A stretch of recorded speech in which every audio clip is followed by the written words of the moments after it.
Hi everyone, I'm Jo from Country Cow Designs, and in this short video I'm just going to show you how I add zipper pockets to any type of bag. So this is just my method. It's not necessarily going to be the best way, but this is how I like to do it. So for my pockets I tend to make a zip facing and then two separate pocket pieces. Now if you make a lot of bags, you'll know that there are some much simpler ways to make pockets. So the reason that I choose this method, there's a couple of reasons really. Firstly, I love to have a nice neat zipper. So on the inside of this, the edge of the zipper is hidden, which is nice and neat. Now if you use the alternative method where you just use one piece of fabric for the pocket, then it works perfectly fine, but on the inside you'll be able to see the edge of the zipper tape. So for me, the extra time that it takes to do it this way, I think it's worth it, because if somebody's buying a handmade bag and they're paying for the extra, I just want them to have absolute perfection really, as much as I can. So that's why I choose to do it this way.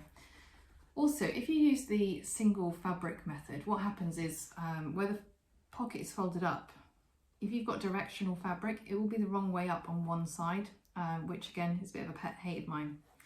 And finally, if you're using that single piece method, when you're sewing around this box of the zipper, you have to sew the bottom first, then you have to pull the pocket up and do the top, and it's just harder to get a neat finish with the extra back stitching. So those are the reasons I go for this method. Now, by using a pocket like this, you can turn the bag through the pocket, which means you've got a nice neat finish in your main lining. So that's another bonus. What I'm going to do is just explain how I get the measurements for making a pocket. As you can probably tell, it's basically as big as it can be without getting into the seams and things like that.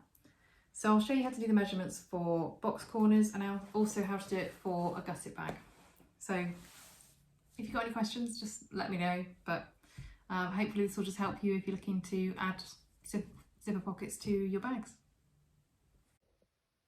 So the first thing we need to do is decide what type of zip you want to use. There's two sizes most commonly used in linings, the number 3 and the number 5. So the number 3 is slightly smaller, and this is definitely the most common used for linings, but I've seen a lot of people that also like to use a number 5 size. So that is what determines the height of your pocket facing. So for a number 3 zip, which is what I'm going to use today, you need to have 2 3/8 of an inch height.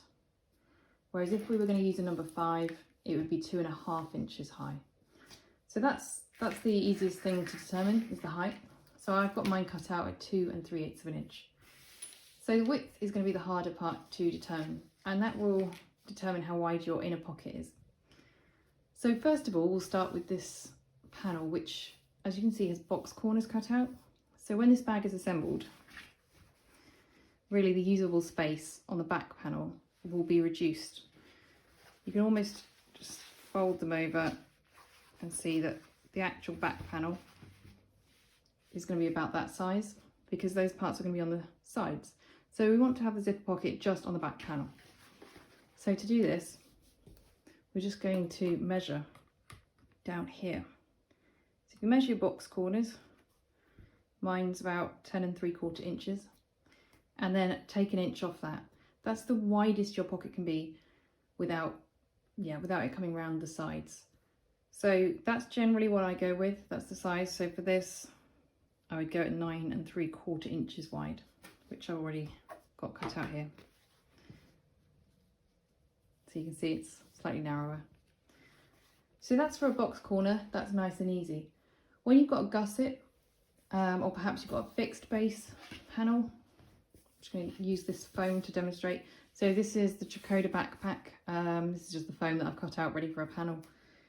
So if I wanted to have a zipper pocket here, now I need to make sure that this isn't going to be in the seams. So what I would do for this, you need to decide first of all where you want the zip pocket to be. So whether you want the zip pocket up here or down here. So decide where you want it and then measure the narrowest part. So let's say I want it up here somewhere, I just need to measure the narrowest part, that's 8.5 inches. So what I would do there is I would take an inch off, I would cut it at 7.5 inches.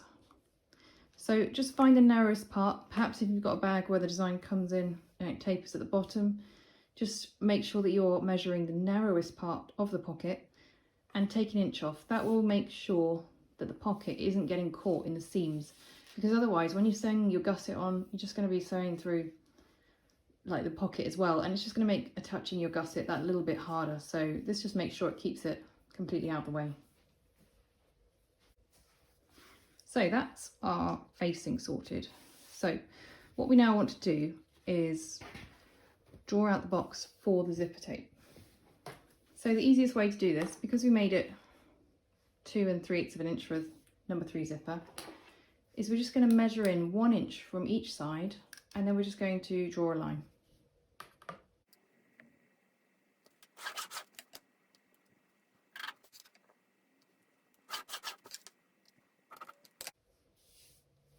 So what you've got now is the zipper box for the zipper tape, and this should be 3/8 of an inch tall for a number 3 zipper. If you'd cut it for a number 5, this would be ½ an inch tall instead. So what you need to do now is just draw a line down the centre, because we need to draw the lines that we're going to cut. So this doesn't have to be absolutely exact, it's really not going to matter if it's off by a little bit. Okay, and then I'm just going to mark 1 inch in.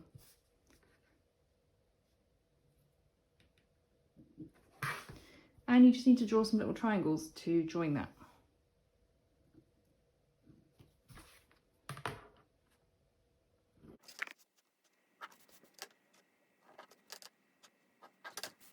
Okay, so that's our facing ready, because what we're going to do later, we're going to sew around the outside box, then we're going to cut the triangles and the centre line. So you now need to put this onto your main panel. Now you need to decide where you want your zip to be. So for example, if your zip's up here, you're going to have a problem because it's going to be right at the top of the bag. But then if you've got it down here, you've also got a problem because it's going to be a really short pocket. So what I tend to do is generally I put the facing about 1 inch down. Now, however far down you put it, say you put it down 1 inch, just put that up to 1 inch there. If you then put the facing down by 1 inch, the actual zip is going to be here. It's going to be 2 inches down from the top. So just bear that in mind when you're deciding where to put your facing. So before we actually attach it, just fold this in half and mark it so that you can mark the centre. And do the same with this.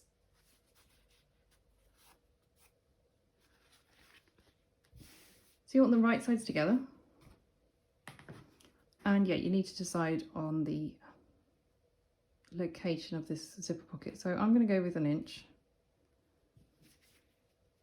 I'm going to make sure that my fold lines match. And that's where I'm going to put my zipper facing. So what I'll do now is I'll just pin this in place, and then I'm going to sew around the outside rectangle. So there it is with the rectangle sewn. You might be able to see it a little bit better on the back. So the next thing that we need to do is simply cut these little triangle lines and the centre line. But as we're doing the triangles, we need to get really, really close to the stitches on the corner, but do not cut the stitches.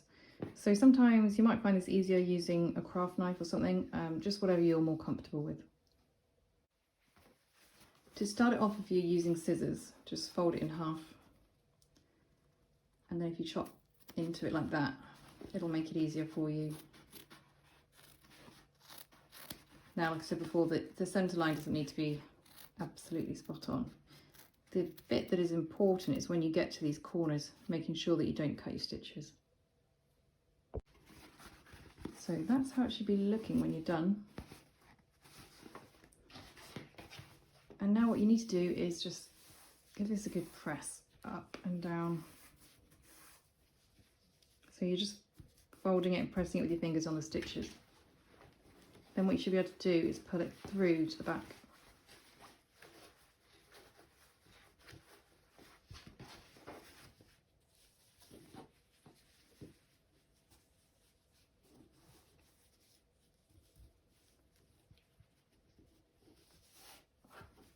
So to get a really nice neat finish, you want to sort of roll the seams a little bit between your fingers. Get it really, really neat all the way around, and then give it a press with the iron from both sides.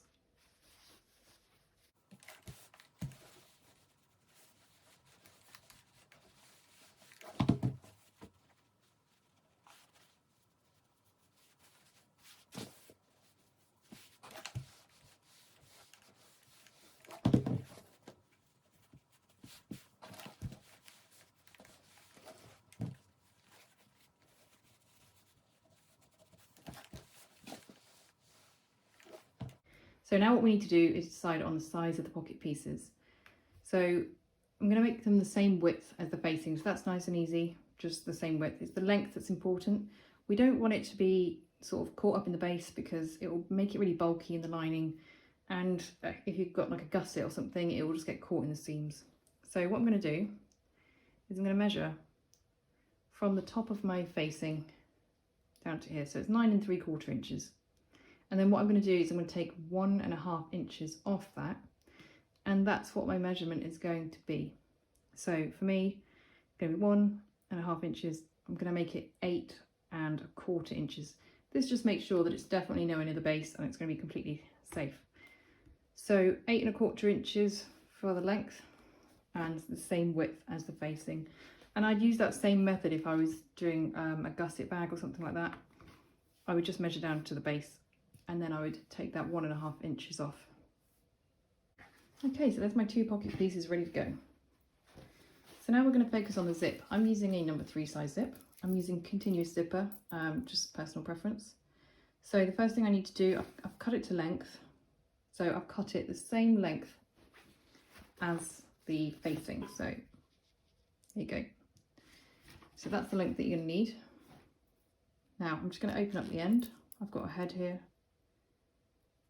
and I'm just going to feed it on one end a little bit and then the other end to match. Just push it on so it looks like that. Put it down and make sure you're holding firmly onto these bits when you put it on, and it's just like that. So what I'm also going to do is use a little bit of flame on the ends. That will stop it from fraying. If you've got fray check, that will work just as well. So grab one of your pocket pieces. Now, if you've got a directional print, you want this to be facing upward right now. So if you've got video game characters or something on your fabric, make sure they're pointing upwards. Now figure out which way your zip is going to be when it's closed. So I want it to be on the left when it's closed, and that, yeah, is closing on the left. So what I'm going to do is I'm going to put that on the top of that piece, and I'm just going to clip it into place. Now that's clipped, I'm going to sew it with an 1/8 inch seam allowance. I won't use any more than that because I want to make sure that my stitching isn't going to show later when we're fitting it behind the box.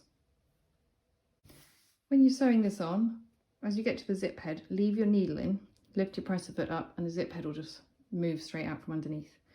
Now I know a lot of people like to stitch over the ends so they don't lose their zip heads.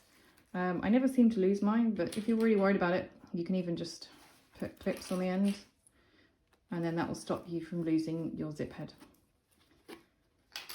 So what you're going to do next is grab the second piece. Now this one is going like this, so we want them to be right sides together, and you're just going to clip that on again and sew it with an 1/8 inch seam allowance. And before you sew this one in place, make sure again that if you've got characters on it or something, that it's facing upward. So that needs to again be facing up towards the top. When you're sewing these parts on, just make sure you're back stitching well at the beginning and the end. So what you'll now have is zipper tape on the right side will have the wrong side of the fabric. On the right side of the fabric will have the wrong side of the zipper tape. So before we fit it, I'm just going to give it a press because it's going to make it way easier to fit.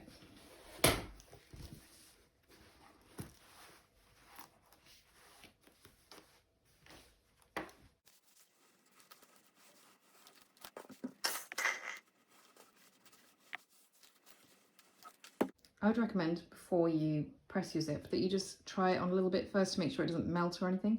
I've never had that happen to me, but perhaps it could be a problem. And this is a nylon zipper, whereas if I was using a metal zipper, I'd be really cautious because it would be extremely hot now. So the next step is to put some glue or double-sided tape on the edge of this tape. So if you're using double-sided tape, make sure it's something that is compatible with your needle and isn't going to gunk it up. So I generally go with my Fabri-Tac. I've only ever used this and it just seems to work great. So what we're going to do, make sure that the pull isn't out of the way. And we're just going to put a little bit of glue. That's quite a lot, but it should be a little bit. Just on the top. Don't get it anywhere near that zip tape.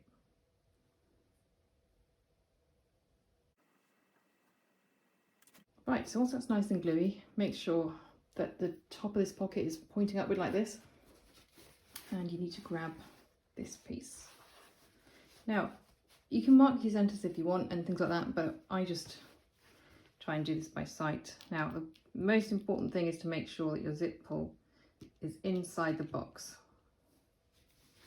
when you put this on.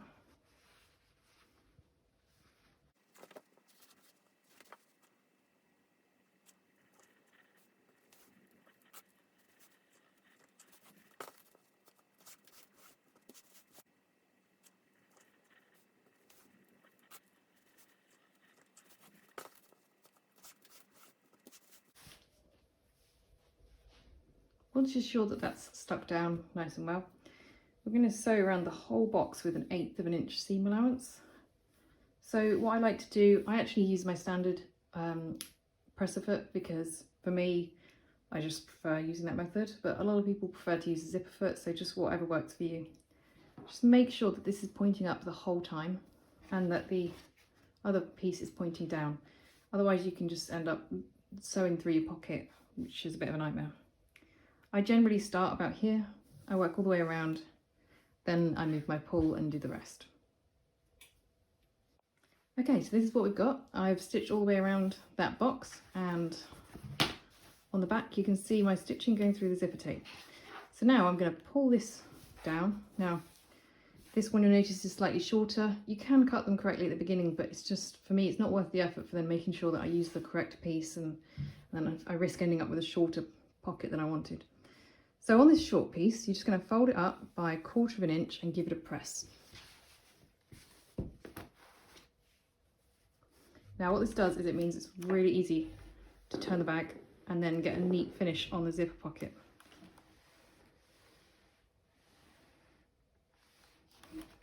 Okay, now what I need to do is turn the longer piece up to match it.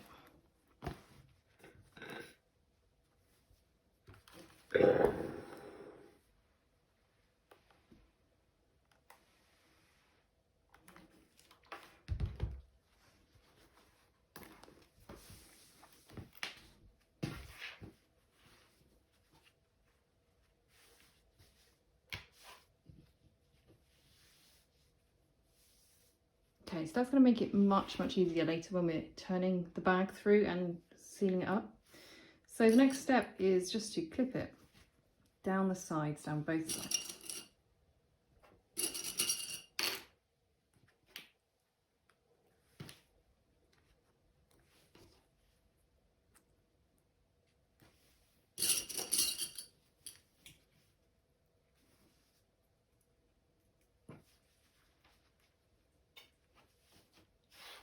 Now to close the pocket up, I'm going to take it over to the sewing machine, pull this out the way and just sew down here with a 1/4 inch seam allowance.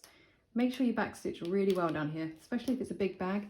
When you turn the bag through the pocket, the last thing you want is for it to rip. So I'm just going to do the same thing down both sides. Okay, so there's your finished pocket, and that's ready for turning later. Make sure that you leave your zip open so you can turn the bag easily, or if you do forget to do that, I've got a little video on how I open that once the bag is assembled. But you can see there that we've got plenty of space in our seams to not catch it, but at the same time it's just a really nice sized pocket. So hopefully that's helped. If you've got any questions, just let me know in the comments.